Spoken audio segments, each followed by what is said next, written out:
Well, I'm only interrupting very quickly because of the handshake there, Nigel, between Evra and Suarez. Well, what happened was the Liverpool team had come along to the Man United team to shake hands, and they've gone through the referee, and when it came to Suarez to shake Evra's hand, he refused to shake his hand, just walked on. So Evra grabbed his arm and like that, and then Reina got involved and pushed him off. So it's such a load of nonsense, this handshake, but isn't see, it? they should not have the handshake. The FA, it's not. We never did it in our day. It didn't make any difference. You go, even if you're my mate and I'm playing against you, I might come up and see you in the warm-up and say, good luck today, blah, blah. But before kick-off, I don't want to. I just want to get focused on my game. Afterwards, shake hands with you, well done, win, lose or draw. Let's go and have a chat and let's go and have a beer or a glass of wine or a coffee, whatever you want to do. And Sean, from a referee's point of view, all this does is exacerbate it before the game's even kicked off. And now you know there's going to be needle between Evra and Suarez. I mean, you knew it was going to happen anyway, but it's obvious now and it's escalated already before the whistle's even blown. Yeah, definitely. It's making me wish I had money on the amount of cards that were going to be in this game, to be honest.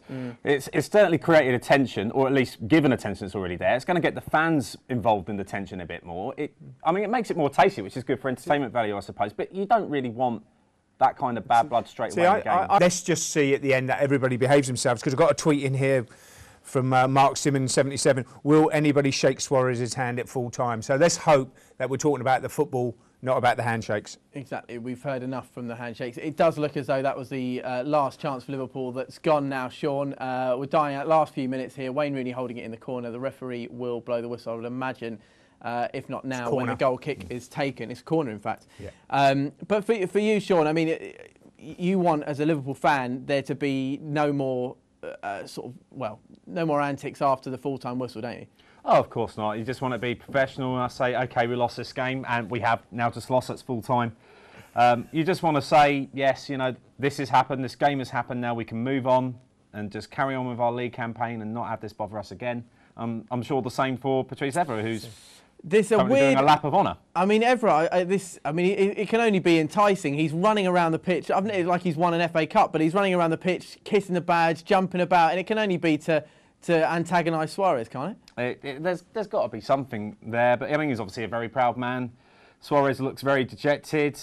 Yeah, I mean, all the cameras are on Evra. He may do this all the time anyway, but he's lapping up every moment of it that he can. That's not a normal reaction, is it, Nigel? It's not a normal reaction, but I think in the face of everything went on and, you know, not shaking hands at the beginning, all the publicity about, you know, what's gone on previously. He's just running past. Yeah. I mean, he's celebrating. I think Mr. Dowd should actually look at now it's started. See, that's what it started. Suarez is walking off and Suarez has come around, jumping in front of him and all that stuff. But I tell you what, credit to Suarez. Suarez just walked down and the referee did well, handled that. And I think, you know, we saw a few years ago, you remember the Martin Keown with Van Nistelrooy and all that? This is not what we want to see. I'm sorry, but listen, in my opinion, he's inciting something from Suarez there, Everett. And if we're talking about referees being able to book before a game, then I think Suarez should have been at least booked there, because all he's doing is inciting violence from Suarez, or trying to. Do you not agree, Sean? I do agree, and I think I have seen it before that somebody's been booked at the end of the game. But Phil Dowd was very aware of what Evra was doing, and as soon as somebody came over to try and get him away from Suarez, Phil Dowd was straight in there, split everything up. Kenny Dalglish was there by the side to get his players away from everybody and get them inside the tunnel as quickly as possible. So at least there's a lot of people on there that are trying to handle themselves, for lack of a better word, professionally. Both managers are now stoking the flames. Kenny before the game and I think Sir Alex after the game. Yeah.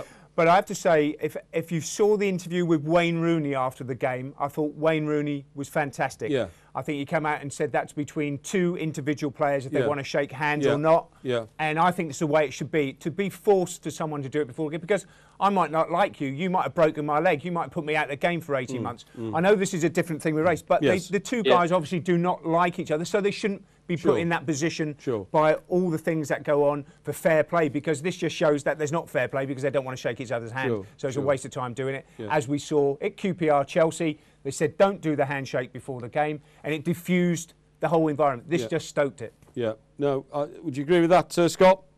I think the handshake, it was a good idea to start with, but the point of it is lost because it's just compulsory.